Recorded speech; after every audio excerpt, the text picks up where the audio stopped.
welcome to my office. This has been inhabited by numerous men who smoke cigars.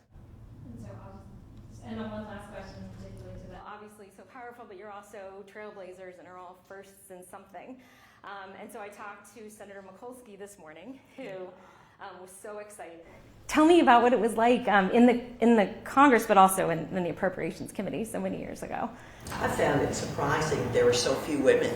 I just didn't think about that. But I remember at that time there weren't a lot of women. I remember conference committees, because we actually did a lot of them in the early 90s, where the most senior members were in the middle of the table and the most junior members were way out here. And the men would talk to each other right here.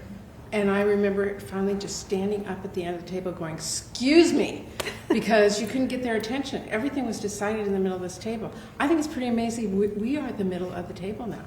You are really looking at 5 women who have control of the most powerful levers of government.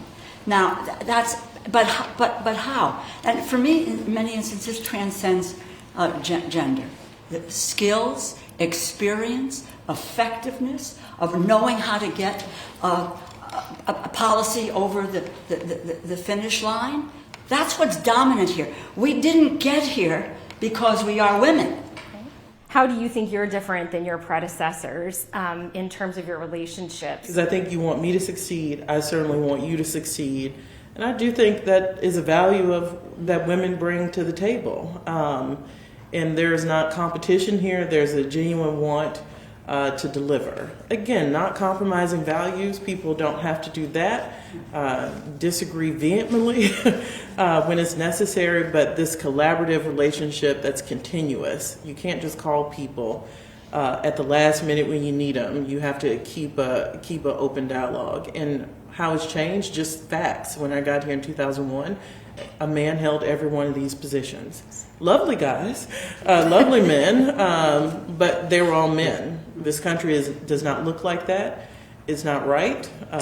Most Americans don't know what their Appropriations Committee is, but if they heard that women didn't have a seat at the table and how investments were distributed, like that would be a problem. What are the stakes in funding the government? What are the stakes if there's a default? What would you tell average Americans?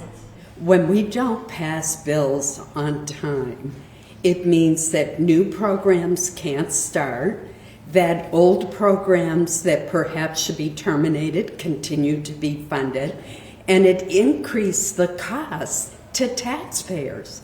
So in many ways, it represents a failure to govern effectively. Great, thank you so much. I could talk to you all day.